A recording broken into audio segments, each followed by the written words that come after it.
여러분, 일제강점기 때 우리나라 평균 수명이 얼마 된 줄 아세요?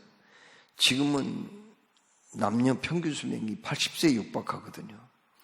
그런데 일제강점기 때는요, 남자들의 평균 수명이 32세였어요. 여자는 35세 정도 되었습니다.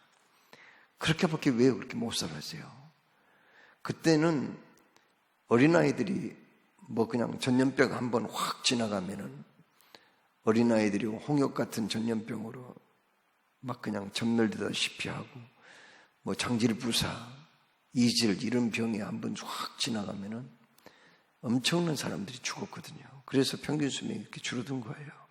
사실은 가난해서 못 살아서 영양실조로 병에 걸려서 이 몸의 저항력이 따라주지 못하니까 죽은 사람들이 그렇게 많았어요.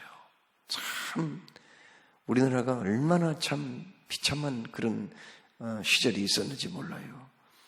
여러분, 6.25가 막 지나고 나서 우리나라의 국민들의 4분의 1은 먹고 사는 걸 걱정을 해야 했습니다. 제대로 먹을 게 없어가지고 그렇게 고통을 당한 거예요. 6.25로 인해서 전쟁 고아가 몇 명이 생긴 줄 아세요? 10만 명이 생겼어요.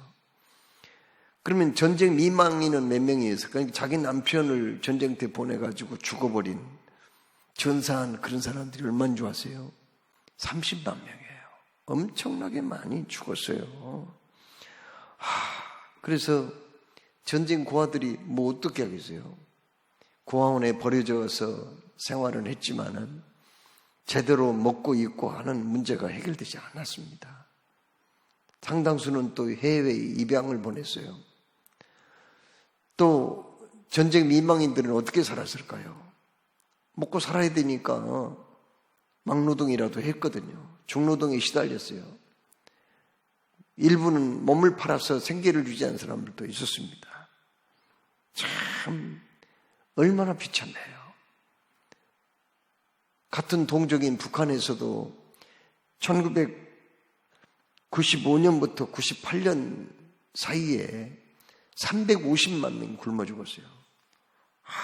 참 북한에서도 많이 죽었어요. 굶어서 350만 명이 죽었고 결핵 환자가 못 먹으니까 400만 명이나 되고, 또 북한 인구 5명당 1명이 결핵에 걸린 거예요.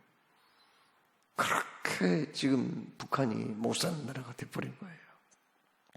거기다가 맨날 핵무기 실험이나 하고 핵 개발을 한다고 하고 무기 미사일 실험이나 하고, 이 짓만 안 해도 그래도 먹고 사는 것만이 해결될 텐데 이 짓만 하고 있는 거예요. 답답하죠. 여러분, 세계 70억이 넘는 인구 가운데서 지금 먹을 게 없어서 굶주려 죽어가는 사람들이 얼마 정도 된지 아세요? 8억 2,600만 명이나 된다는 거예요. 그냥 하찮은 질병, 수술만 받으면은, 병원에서 조금만 치료받으면은 살 수 있는데, 치료받지 못해가지고 죽은 여자들이요, 얼마나 많은지 몰라요. 여성들이 매일 1,000명이 간단하게 수술만 받으면은 살 수 있는데, 그거 없어서 죽어가는 사람들이, 여자들 중에 매일 1,000명이 그렇게 해서 죽는다는 거예요. 딱 70원만 있으면은, 하루에 70원만 있으면은 그걸 가지고 비타민을 사가지고 혹은 야채를 구입해서 먹으면은 살 수 있는데, 그걸 못해가지고 결국은 목숨을 잃는 그 어린아이들이요, 얼마 된지 아세요? 매년 1,400만 명이나 된다는 거예요. 매년. 어린아이들이 먹을 게 없어서 7초에 1명꼴로 지금 죽어가고 있거든요. 이건 뭘 말해줘요? 이 세상이 그렇게 넉넉하지 못하다는 거예요. 가난한 사람들이 그렇게 많아요. 이 세상은요. 여러분, 가난하면 가장 인간의 생존의 기본인 의식주 문제를 해결하지 못하잖아요. 가난하면은 남의 도움을 받을 수밖에 없잖아요. 남에게 손을 벌릴 수밖에 없어요. 가난한데 어떡하겠어요? 그리고 범죄의 상당한 원인이 바로 가난, 빈곤이라는 것을 우리는 잘 알고 있습니다. 그런데 오늘 성경에 예수님은 가난에 대해서 말씀하고 계세요. 뭐라고 말씀했어요? 가난한 자가 복이 있다, 그런 말씀하셨어요. 아니, 세상에 무슨 가난한 자가 복이 있어요? 가난은 저주에 가까운 건데, 아니 무슨 가난한 자가 복이 있다고 그렇게 말씀하셨냔 말이야. 아니, 예수님 하신 말씀이 정말 맞는가요? 여기 마태복음 5장 6장 7장 말씀은 산상수훈, 그러니까 예수님의 가장 빼어난 교훈을 얘기를 하거든요. 그런데 그 교훈, 빼어난 교훈 가운데 첫 번째가 팔복 아닙니까? 8가지 복인데, 그 8가지 복 중에서 첫 번째가 뭐냐면은 가난한 자가 복이 있다는 거예요. 아니, 세상에 무슨 가난한 자가 복이 있겠어요? 가난한 자는 저주받았다고 해도 시원찮을 판에 무슨 가난한 자가 복이 있어요? 여러분, 왜 가난한 자가 복이 있다고 그렇게 말씀했을까요? 오늘 여기 말씀에 예수님이 하신 말씀이 정말 다 맞는 말씀일까요? 아니, 어찌하여 가난한 자가 복이 있어요? 부자가 복이 있다면 말이 되지만, 동양오복에도 수북, 강덕, 유호독, 호족명, 부자로 살아야 되고 오래 살아야 되고 건강하게 살아야 되고 덕을 즐기며 살아야 되고 덕을 세우고 살아야 되고 또 죽을 때 잘 죽으면 복인데, 아니 가난한 게 무슨 복이에요? 가난한 자가 복이 있다, 그렇게 말씀했어요. 자, 그런데 오늘 여기 말씀은 그냥 여기 물질의 가난, 경제적인 어려움만을 얘기하는 게 아니에요. 오늘 여기 말씀은 가난한 자가 복이 있다는 말은요, 그런 말이 아니고요. 그 앞에 무슨 글자가 하나 붙습니다. 단어가 하나 붙어요. 그거 뭐예요? 마음이 가난한 자가 복이 있다, 그런 말씀하셨어요. 마음은 여기 헬라어로 퓨누마라고 하는 그런 단어인데, 이 영이라는 의미도 있고요, 마음이라는 의미도 있는 거예요. 우리 사람은 육체만 있는 게 아니거든요. 영이 있어요. 영은 우리 인간의 실체예요. 달걀의 가장 중요한 부분은 노른자이 아니에요. 껍질도 있고 신자도 있지만은 그 노른자가 중요한 거 아닌가요? 그와 마찬가지로 우리 사람에게는 영이 있어요. 영. 마음이 있다고요. 마음이 가난한 사람이 복이 있다고 한 거지, 그냥 뭐 먹고 사는 것도 제대로 해결 못하고 너무 가난해서 헐벗고 다니고 남에게 손이나 볼리는 그런 사람이 복이 있다는 그런 의미는 아니거든요. 자, 그러면 마음이 가난하다는 것은 뭘 의미해요? 일단 가난하다는 것은 궁핍, 결핍을 얘기하는 거예요. 뭔가 부족한 걸 얘기한 거 아니에요? 그렇죠? 아니, 뭔가 부족한 게 그 가난이지 풍족한 것이 가난이겠어요? 가난하다는 말이에요. 신학자인 존 메가다라는 사람은 여기 그 팔복이라는 자기 책에서 가난이라는 말을 뭐라고 해석했냐면은 완전한 극빈 상태다, 거지 상태다 말이에요. 거지 상태, 아무 생활 기반이 없는 상태를 가난이라는 말이에요. 포토코스라는 그 헬라어 그 가난이라는 말을 아무것도 없는 상태, 극빈 상태, 이걸 얘기한다는 거예요. 그러니까 그러면 마음이 그렇게 극빈 상태, 아무것도 없는 상태가 어떤 상태냐는 말이에요. 그게 복이 있다고 그랬는데, 그걸 오늘 예수님이 우리에게 얘기하고 싶은 거예요. 그런 사람이 복이 있다는 거예요. 매일매일 얻어먹는 사람, 가난해서 헐벗고 다니는 사람, 가난해서 남에게 도움이나 요청하는 그런 사람이 복이 있다는 말이 아니라, 그런 사람이 복이 있다는 말이 아니라 마음이 가난한 상태에 있는 사람이 복이 있다는 거예요. 마음이 가난한 사람. 그러면 마음이 가난한 그런 상태는 어떤 상태일까요? 그게 오늘 말씀의 핵심이란 말이에요. 초점이란 말이에요. 여러분, 누가복음 15장에 어떤 사람에게 2 아들이 있었어요. 그런데 첫째 아들은 열심히 일 잘하고 부모님 말씀 잘 순종하고 그랬는데, 둘째 이게 문제라 아주 골통이에요. 그냥 자기 멋대로만 하는 거예요. 그래 어느 날 아버지한테 찾아와가지고, 아버지, 내 몫이 있을 거 아니요, 내 몫을 좀 주시오, 내 몫을 주시오. 아니 무슨 말이냐, 내가 죽기 직전에 너희들에게 유산으로 넘겨주려고 그랬는데 지금 무슨 소리냐, 내가 이렇게 새파랗게 살아있는데 무슨 네 몫을 찾냐. 아니 내 몫을 그냥 주세요. 아버지같이 살아계시지만은 그냥 돌아가신다고 생각하고 주시면 될 거 아니에요. 이 녀석이 얼마나 그냥 생활을 하고 난리를 펴는지, 아버지가 그래 그러면 내가 네 몫을 주마 하고는 그 둘째 아들의 몫을 유산으로 떼줬어요. 그거 갖고 먼 나라에 갔어요. 그래서 거기서 허랑방탕하고 먹고 마시고 즐기고 뭐 남자친구 여자친구 할 것 없이 매일같이 그냥 진탕 범하시고 살다 보니까 막 그냥 금방 그 돈이 없어졌어요. 그런데 하필이면 그 나라에 또 가뭄이 들었네요. 그래가지고 너무 이제 먹을 게 없어졌어요. 그래서 어느 집에 얹혀서 사는데 그 사람이 저 먼 곳에 돼지 농장을 했거든요. 너 거기 가서 일 좀 해라. 거기 가서 일을 하는데 너무 배가 고픈 거예요. 먹을 게 제대로 안 주니까 너무 배가 고파가지고 돼지가 먹는 지엽열매라고 있거든요. 그 지엽열매 콩깍지같이 생기는데 그 속에 콩이 있는 게 아니라 조그만 콩 모양의 조그만 알갱이가 있는 게 그게 지엽열매예요. 그걸 삶아가지고 돼지한테 주거든요. 그거라도 먹으려고 했지만 그것도 없어서 못 먹게 됐어요. 굶어서 죽게 된 거죠.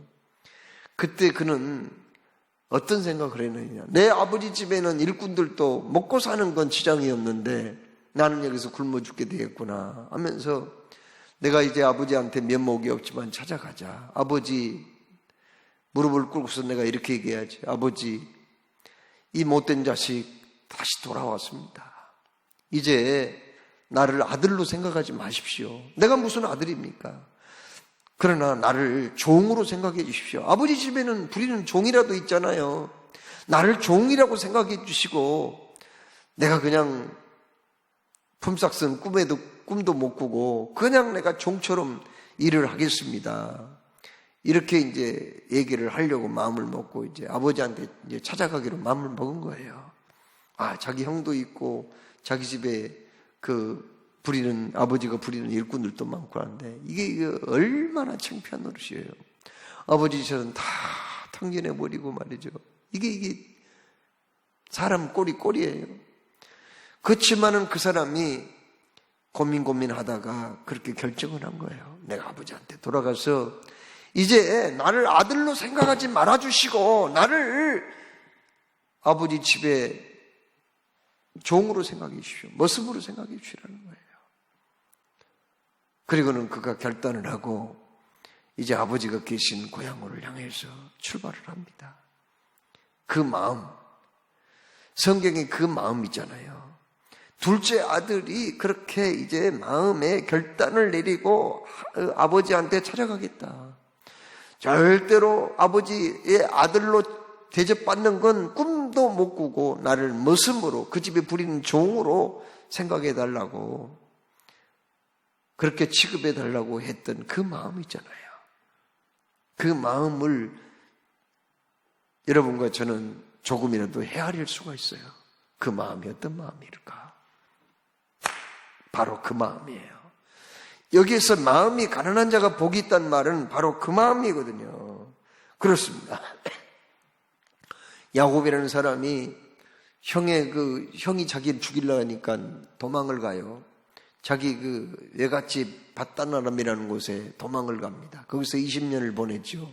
장가도 가고 자식도 낳고 재산도 많이 모아요. 고향에 돌아오고 싶어서 왔어요. 그런데 형이 그 소식을 알고 자기 집에서 기르는 군사 400명을 데리고 자기를 죽이려고 쫓아오는 거예요. 자, 이런 상황에서 어떻게 하면 좋아요? 그는 한때, 두때, 셋대로 자기 처자식들을 나누고 이제 앞장서서 그 형이 쫓아오는 곳을 향해서 고향 땅을 향해서 보냈고 자기는 뭘 해요? 야복강 나루터에서 기도를 합니다. 한참 기도를 하는데 천사가 나타났어요. 천사를 붙들고 얼마나 시름을 하는지 몰라요. 당신은 나에게 축복해 주십시오. 그 천사가 하나님인 줄로 알고 하나님이 보낸 대리자인 줄 알고 나에게 축복해 주시오. 당신이 만약에 나를 축복해 주지 않는다면 내가 놓지 않겠습니다. 노라고 날이 새가자 막 천사가 뿌리치지만 끝까지 붙잡고 몸부림을 그래서 그 천사가 그냥 몸부림을 하다가 씨름을 하다가 그냥 뒤에 넓적다리를 탁 쳐버려요. 그러니까 여기 넓적다리가 부러져 버리잖아요. 그래가지고 어떻게 됩니까? 제대로 걷지도 못하고 절뚝절뚝 하게 되었지만, 그러나 그 천사가 마지막 자기를 축복해주고 떠나요. 그렇게 해서 그가 형에 의해 죽지 아니하고 살아나거든요. 바로 그 야복강 강가에서 기도했던 그 야곱의 심정이 어떠했겠어요? 한번 생각해 보세요. 야곱의 심정. 이제 죽기 아니면 살기 아니에요.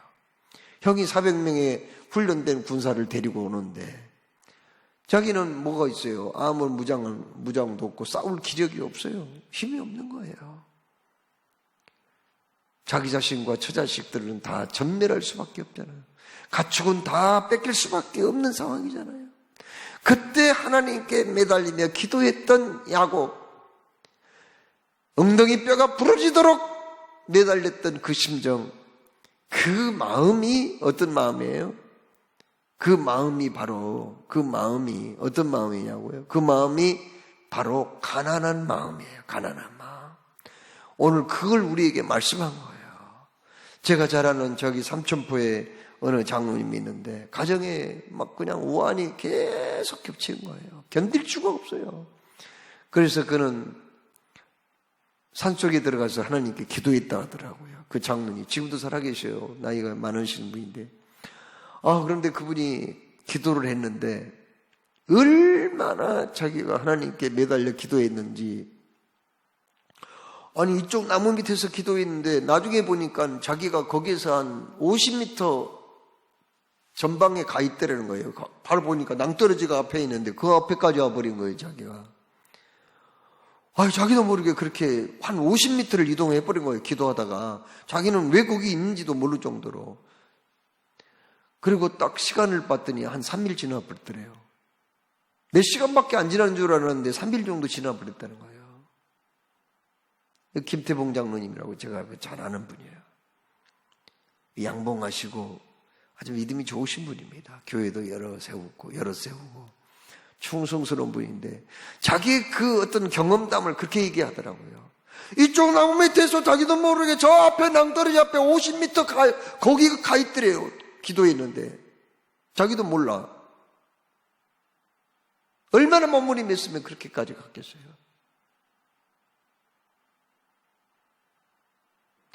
그래서 그분이 모든 문제가 다 해결되고 하나님의 기적을 체험하게 되었다.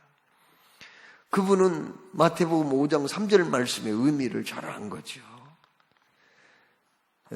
마음이 가난한 자, 심령이 가난한 자가 복이 있나니 천국이 저희 것입니다. 바로 하나님을 그렇게 의지하는 그 사람이 천국에 들어가는 사람이다. 그 얘기 아니겠어요? 바로 그런 사람이에요. 여러분, 마귀는 사람들이 제사하는 거 그거 방해 안 합니다. 사울이 제사하는 거 방해 안 해요. 사탄은요, 백성들이 그냥 하나님 섬기는 거 방해 안 해요. 그러나 자꾸 사탄이 하는 것은 우리 사람에게 교만한 마음을 심어주는 거예요. 영적인 교만함을 자꾸 심어주는 거예요. 그리고는 그 가난한 마음을 갖지 못하도록 하는 거예요.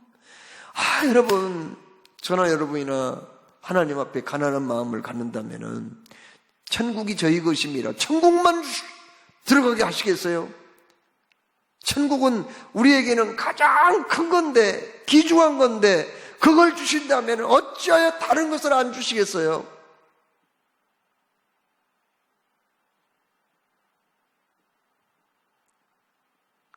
그런데 오늘날 사람들이요, 왜 하나님의 은혜를 체험하지 못한 줄 아세요? 너무 그 마음이 가난한 게 아니라 부자예요.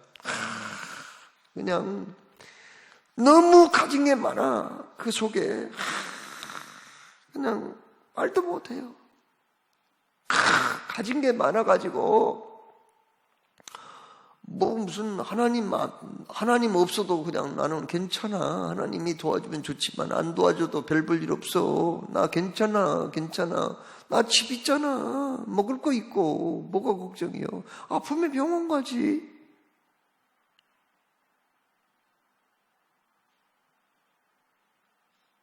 이런 식으로 생각한단 말이에요. 예수님이 오늘날 예수 믿는 사람들을 어떻게 평가하냐 아세요? 어느 날 바리새인이라는 말은 이스라엘의 지도급 인사들입니다. 교회로 말하자면 장로, 권사 이 정도 되는 사람이에요. 이 사람이 어느 날 성전에 가서 기도하는데 여호와여 내가 일주일에 2번씩 금식 기도합니다. 11조도 잘 바치고요. 하나님 저로 하여금 참으로 이 세리처럼 나쁜 짓 하고 남의 거 등쳐 먹고 이런 거 안 하게 해주심을 감사합니다. 이렇게 기도를 했다는 거예요. 얼른 보면 좋은 기도 같죠. 그런데 곧 뒤를 이어서 세리라는 사람이 거기에서 기도를 했어요. 세리는 그때 사회에서 손가락질 받는 사람이거든요. 인정 못 받는 사람이에요. 기도하는데 감히 얼굴을 들 수도 없어. 하나님 앞에 고개를 숙이고 눈물을 흘리면서 오 하나님 나는 죄인이에요. 나는 죄인입니다. 나는 정말 못된 짓 많이 했습니다. 나를 용서해 주시고 나를 불쌍히 여기소서. 그렇게 기도를 했어요. 예수님 무슨 말씀하셨냐면은 누가 의롭다함을 받고 옳다함을 받고 내려가는 줄 아느냐? 바리새인 줄 아느냐? 아니다. 바리새인 그는 자기가 교만해가지고 남을 무시하는 마음으로 가득 차 채워 있더라. 그 속에 남을 무시하는 마음으로 가득 채워져 있더라. 그러나 세리는 하나님 나를 용서해 주옵소서. 나는 죄인이에요. 주님이 나를 놓아버리면 나는 안 돼요. 나는 죽을 수밖에 없어요. 소망이 없습니다. 나는 낭떠러지에 매달려 있는 사람이에요. 주님 이 손 잡아주십시오. 이 손 놓아버리시면 나는 천길만길 낭떠러지에 떨어져 죽을 수밖에 없습니다.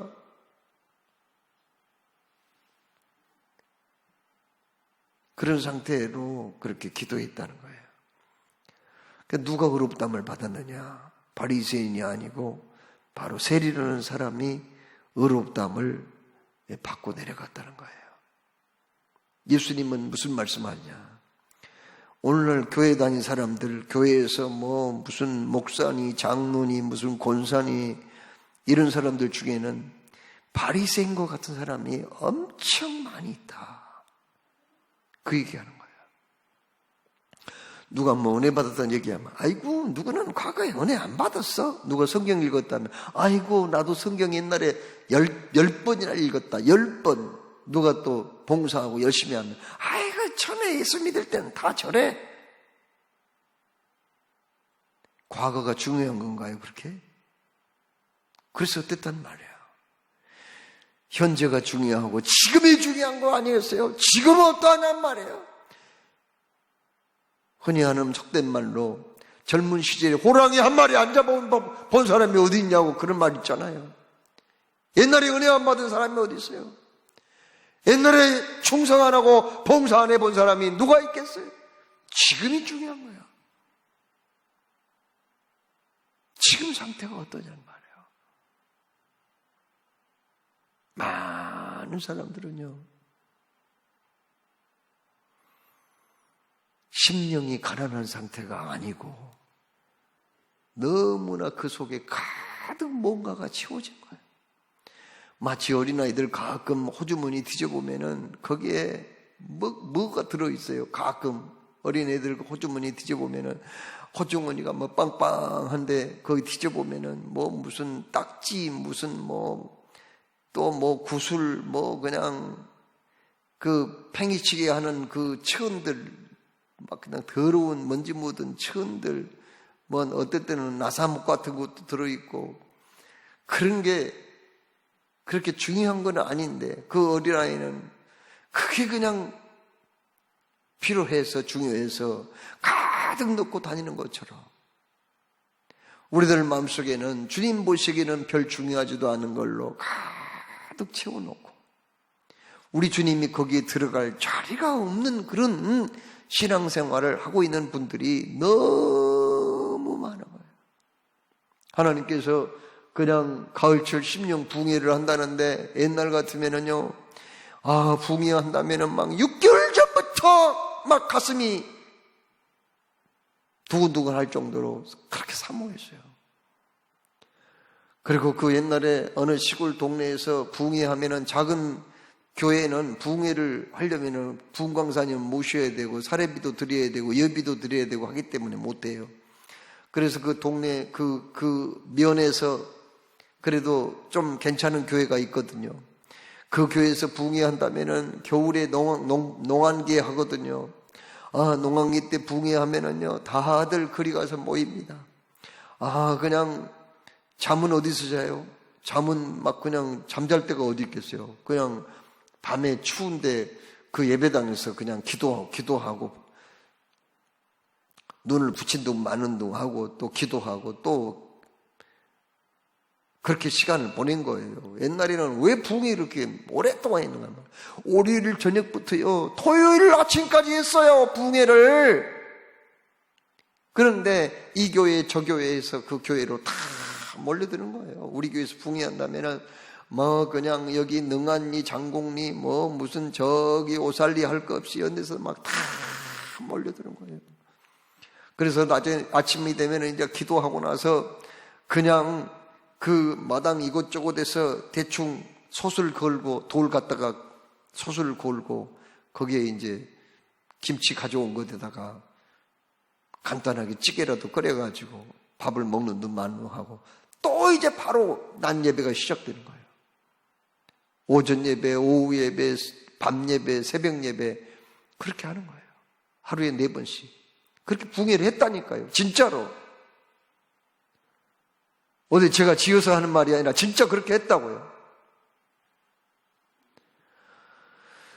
붕해할 때 그냥 어떤 사람은 방언을 받고 어떤 사람은 환상을 보고 어떤 사람은 입신해서 천국 갔다 오고 어떤 사람은 하나님 말씀 깨달아서 그냥 춤을 추고 그냥 어떤 사람은 자기의 죄가 깨달아져서 대굴대굴 구르고 막 그냥 이런 의자가 어디 있어요? 이렇게 좋은 참나무 의자가 어디가 있어요, 이거?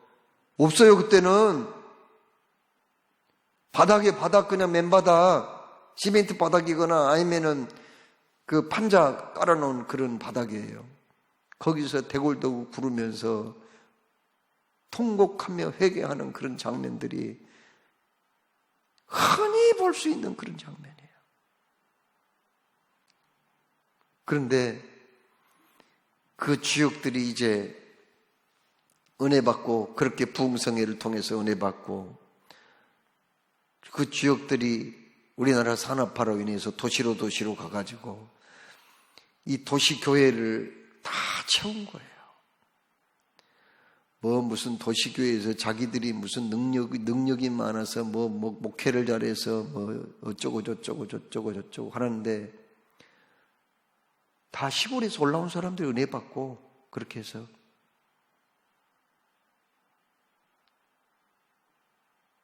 자기들 전도한 사람도 있겠지만은 그런 사람은 일부분일 뿐이에요. 옛날에 그렇게 은혜를 사모하고 진짜 저도 산에 가서 그렇게 산기도를 했어요. 청년들하고 같이. 소나무 하나씩 뽑으라고 그 나무를 붙잡고 기도하라고 그래서 저도 산에 가서 소나무 하나 뽑으려고 했지만 소나무가 안 뽑히더라고요. 힘이 없었어요. 밤새워 몸부림을 했지만 소나무 하나씩 뽑고 오라고 그래요. 그런데 지금은 어떠냐? 붕해를 해도 관심이 없어.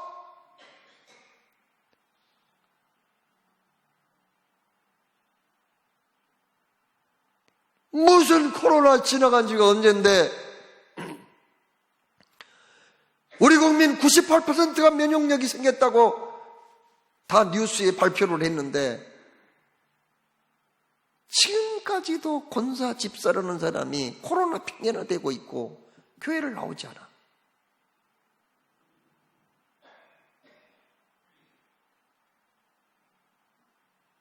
참 한심스러워요. 저 사람이 수십 년간 어떻게 예수 믿었냔 말이에요. 도대체 예수를 어떻게 믿는 거냔 말이에요. 도대체. 야, 참 기가 차요. 기가 차.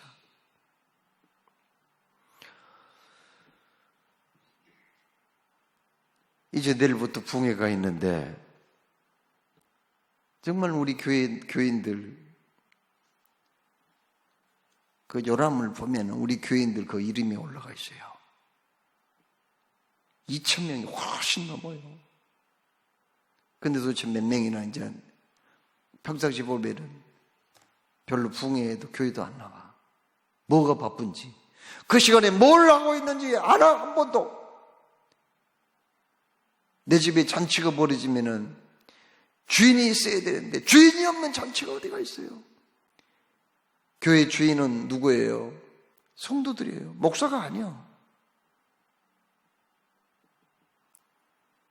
이제 목사는 때가 되면은 여러분이 아무리 나를 붙잡는다고 해도 저는 조용히 물러날 거예요. 어디론가 사라질 거예요. 제가 사라지면은 저한테 연락할 필요도 없고 저를 붙잡을 필요도 없고 저한테 찾아올 필요도 없어요. 왜요? 또 다른 새로운 목사님이 오셔서 목회를 하니까 그분하고 잘하셔야죠. 제가 여기 교회의 주인이 아닙니다. 이제 몇 년 지나면 조용히 사라집니다. 저는 그 이전에 사라질 수도 있고. 여러분이 주인이에요.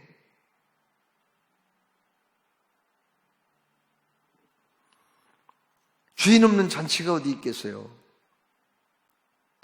그래서 내일부터 시작되는 붕에 단 한 번이라도 나오셔야 돼요. 주인이 있어야 되니까. 아니 손님들만 와서 잔치합니까? 그건 아니잖아요.